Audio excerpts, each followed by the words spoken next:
சிவாய திருச்சிற்றம்பலம். குருவே சரணம். குருவின் திருவடிகளே சரணம். எம்பெருமானே அருட்பெரும் ஜோதி அருட்பெரும் ஜோதி தனிப்பெரும் கருணை அருட்பெரும் ஜோதி அருட்பெரும் ஜோதி அருட்பெரும் ஜோதி தனிப்பெரும் கருணை அருட்பெரும் ஜோதி. ஓம் குருவழியே ஆதியாதி, ஓம் குருவழியே வேதம் வேதம், ஓம் குருவழியே தீபம் தீபம், ஓம் குரு பதமே காப்பு காப்பு காப்பு. நம்முடைய எல்லா குருமார்களுடைய திருவடிகளை வணங்கி எங்களுடைய சரணாகதி சேனல் மூலமாக மீண்டும் உங்களை எல்லாம் சந்திப்பதிலே பெருமகிழ்ச்சி அடைகிறோம். நீங்கள் இதுவரை எங்களுடைய எல்லா காணொளிகளுக்கும் மிகச்சிறந்த ஒரு ஆதரவை அளிச்சுட்டு வர்றீங்க. அது எங்களுக்கு ரொம்ப சந்தோஷத்தை கொடுக்குது. மேலும் மேலும் காணொளிகளை கொடுக்கணும் அப்படிங்கிற ஒரு உத்வேகத்தை கொடுக்குது. இன்றைய காணொளியில் நம்ம என்ன பார்க்க போகிறோம் அப்படின்னா, தமிழர்களுடைய மரபு, நாம் யாராவது ஒருத்தர் நேரில் சந்திக்கும் பொழுது முதல் காரியமாக நாம் என்ன பண்ணுவோம்? வணக்கம் சொல்லுவோம். இது நம்முடைய மரபு, தமிழர்களுடைய மரபு. இந்த கலாச்சாரத்தை இன்னைக்கு வெளிநாட்டினர் எல்லாருமே பின்பற்றுறாங்க. அந்த வணக்கம் பார்த்தோன்னா வணக்கம் சொல்வது என்பது ஒரு அற்புதமான ஒரு இயல்பு. அது தமிழர்களுக்கே உண்டான ஒரு கலாச்சாரம். அப்போ அந்த வணக்கத்தை யாரை எப்படி எப்படி வணங்கணும் அப்படிங்கிறத இந்த காணொலியுடைய பதிவு. நம்ம எல்லாரையும் ஒரே மாதிரி வணங்கிட முடியாது. ஒவ்வொருத்தருக்கும் இப்படி இப்படி வணங்கணும்னு சொல்லி நம்முடைய பண்பாட்டிலையும் கலாச்சாரத்திலையும் நம்முடைய சித்தர்களும் முனிவர்களும் குருமார்களும் இப்படி இப்படி வணங்கணும்னு சொல்லி வச்சிருக்காங்க. அதுபடி நம்ம ஒரு வணக்கத்தை அவங்களுக்கு செலுத்தும் பொழுது நம்ம உண்மையான ஒரு மரியாதையும் பக்தியும் அவங்களுக்கு நம்ம நேரடியாக செலுத்துறதுக்கான பலன்கள் நம்மளுக்கு கிடைக்கும். அப்போ யாரை எப்படி வணங்கலாம் அப்படிங்கிறத தான் நம்ம இந்த காணொலியில் பார்க்க போகிறோம். சிவன், பிரம்மா, விஷ்ணு, இந்த 3 தெய்வங்களை மட்டும் நீங்கள் வணங்கும் பொழுது உங்களுடைய தலைக்கு மேலே ஒரு அடி 12 இன்ச், உங்கள் தலைக்கு மேலே 12 இன்ச் இருக்கிற மாதிரி நீங்கள் வணங்கலாம். என்ன காரணம்னா, நம்ம சகஸ்கர சக்கரம் இருக்கிறதுக்கு மேலே தான் அந்த துவாதசாந்தம் அப்படிங்கிற அந்த அம்மையும் அப்பனும் இணையக்கூடிய சமாதானமாக இருக்கக்கூடிய ஒரு பெருவெளி, ஒரு அகண்ட ஒரு ஞான பிரகாசம் இருக்கிறது நம்ம தலைக்கு மேலே 12 இன்ச்சு. போன மீனாட்சி அம்மன் காணொலியிலே நான் சொல்லியிருப்பேன்.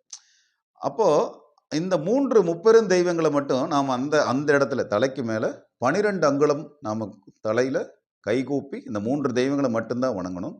ஒரே ஒரு தெய்வத்துக்கு மட்டும் ஒரு விதிவிலக்கு. அது சபரிமலையில் வாழ்கின்ற ஸ்ரீ தாரக பிரம்மம், வில்லாளி வீரன், வீரமணிகண்டன், ஐயப்பன். ஏன் அவருக்கு மட்டும் அந்த விதிவிலக்கு அப்படின்னு கேட்டிங்கன்னா, இந்த 3 பேரும் இணைஞ்சது தான் ஸ்ரீ ஐயப்பன்.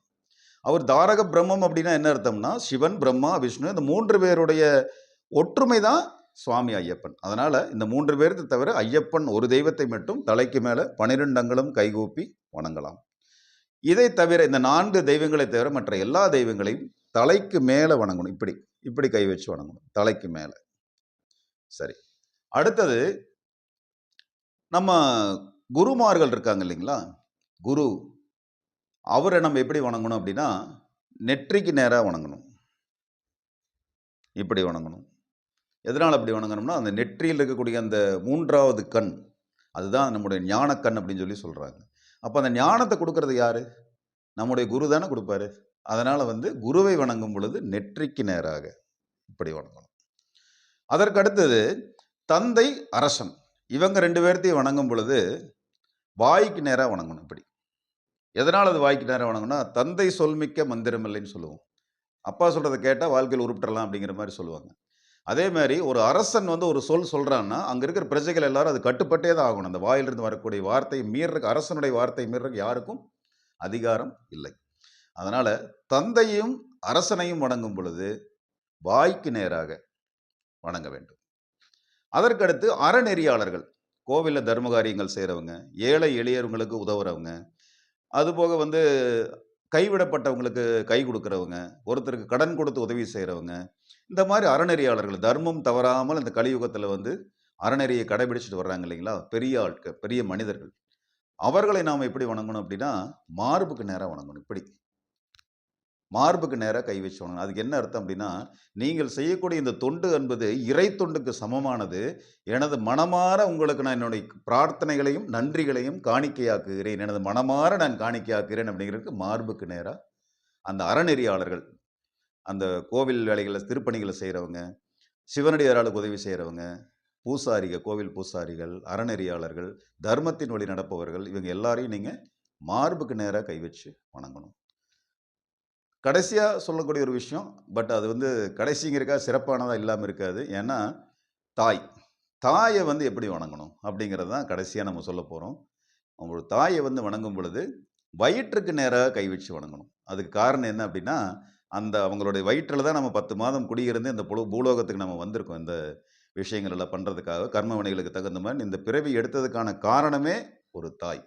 அந்த தாயினுடைய வயிறுக்கு நன்றி செலுத்துறதுக்காக, என்னை பெற்று இந்த உலகத்துக்கு, இந்த பிரபஞ்சத்துக்கு கொடுத்ததற்கு உனக்கு நன்றி அப்படிங்கிறதுக்காக, அந்த வயிற்றுக்கு முன்னாடி கை வச்சு தாயார வணங்கணும். இதுதான் அந்த ஒவ்வொருத்தரையும் எப்படி வணங்கணும் அப்படிங்கிறதுக்கான ஒரு வழிமுறை நம்ம பெரியோர்கள் சொல்லிக் குடுத்தது. இது ஏன் இப்படியே தான் வணங்கணுமா? நான் சும்மா இப்படி வணங்கக்கூடாதா? அப்படின்னு கேட்டா, அப்படிலாம் கிடையாது. நீங்க வணங்குறது எப்படி வேணாலும் வணங்கலாம். ஒருவருக்கு அவர்களுடைய தகுதிக்கு தகுந்த மாரி, அவங்களுக்கு சரியான ஒரு மரியாதையும், நன்றியும் நீங்க செலுத்தணும்னு நீங்க நெனச்சீங்கன்னா, சாஸ்திரத்தில சொல்லியிருக்கிற இந்த வழிமுறைப்படி நீங்க வணங்குனீங்க அப்படின்னா, அந்த வணக்கத்துக்கு உண்டான பெருமை அவங்களுக்கும் சேரும். அவங்கள வணங்குனதுக்கு உண்டான கருணை உங்களுக்கும் சேரும். தெய்வ கடாட்சம் உங்களுக்கு நிச்சயமாக கிடைக்கும். நன்றி, வணக்கம்.